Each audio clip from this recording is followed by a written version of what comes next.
There's a woman I know, a Jewish woman, who used to be religiously observant. She speaks Hebrew, she lived in Israel, she kept the Sabbath, everything. And then she got divorced, and one way or another she got away from it.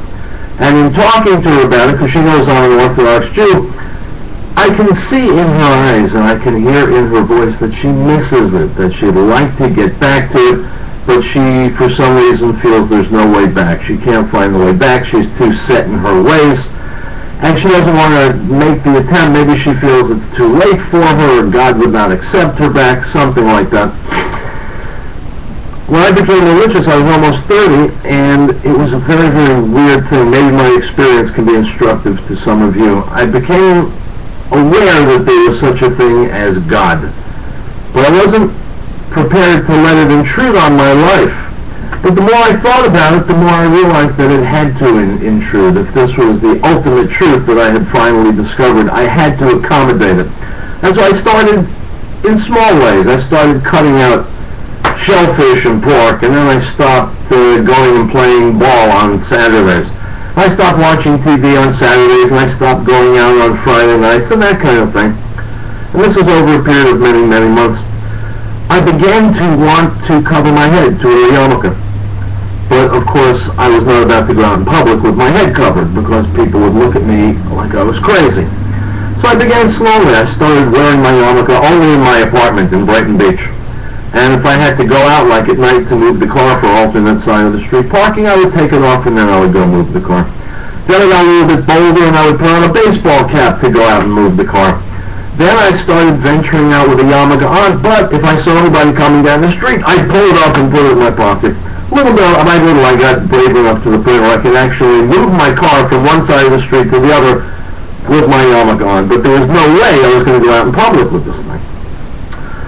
As time went on, I simply began to feel that something was wrong if my head was not covered. It should be. A yarmulke means that you recognize there's a God over your head. There's a heaven and there's a law.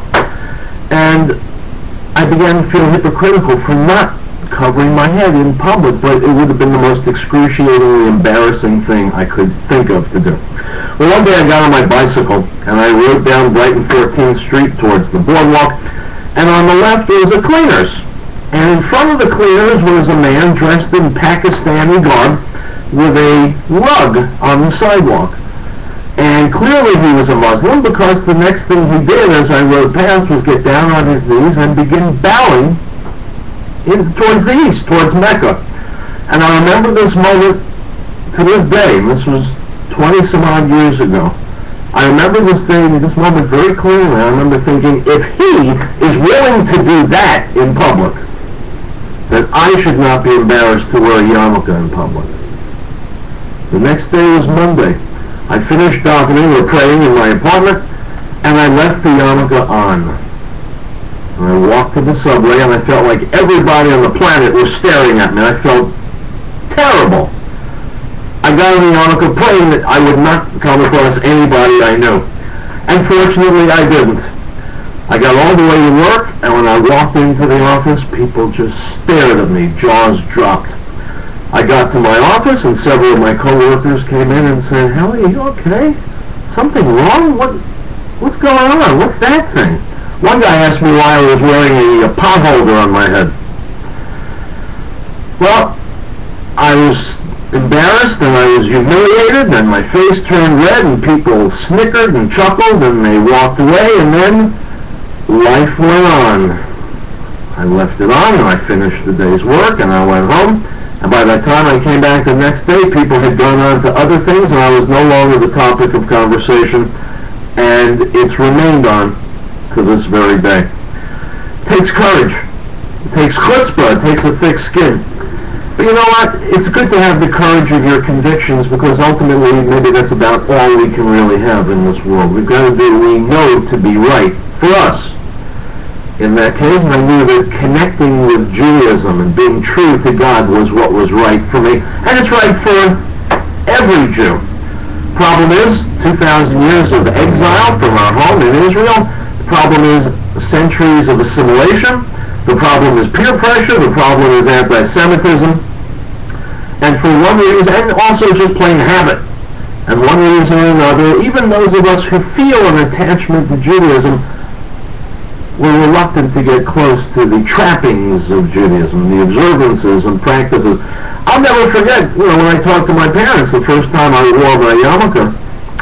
My older brother had married a woman who wasn't Jewish, and my parents screamed bloody murder. Then my other brother married a non-Jewish woman, and my parents screamed bloody murder. And when they saw that I was becoming religious, they screamed bloody murder because it was different than the way they had raised me. Ultimately, they felt good about it. Ultimately, they were fine. So my message to you is this. It can be embarrassing. It can be frustrating. I remember it was a long time before I could get up the courage to go to the synagogue, because I didn't know what to do in the synagogue. People would stand up, they'd sit down, they'd turn the page, they'd mumble in Hebrew, they'd face that way, they'd turn it. I was too embarrassed to be looked upon as an ignoramus. Ultimately, I worked up the nerve and the courage to go to the synagogue, and I have been going to synagogue ever since. So my advice to you is this. If you don't have any feeling of your Jewishness, that's a tragedy. You should try and cultivate it. If you do feel it, but somehow you're not there yet to the point where you want to commit to going to synagogue or to covering your head or eating kosher food or anything like that, my advice is put your toe in the water. Start small. Do something privately, at home, that nobody can see. And then take notice of how good you feel by doing it. And put another toe in the water. Go slowly. You don't have to jump into it. Go slow and feel how good it is to connect with your roots, your history, your heritage, and your people.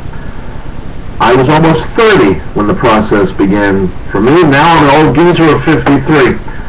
And being religious has brought me a peace and a serenity and a beauty and a sense of eternity and infinity that I could not have had any other way. I recommend it. My name's Riell. I'm Yisrael Chai.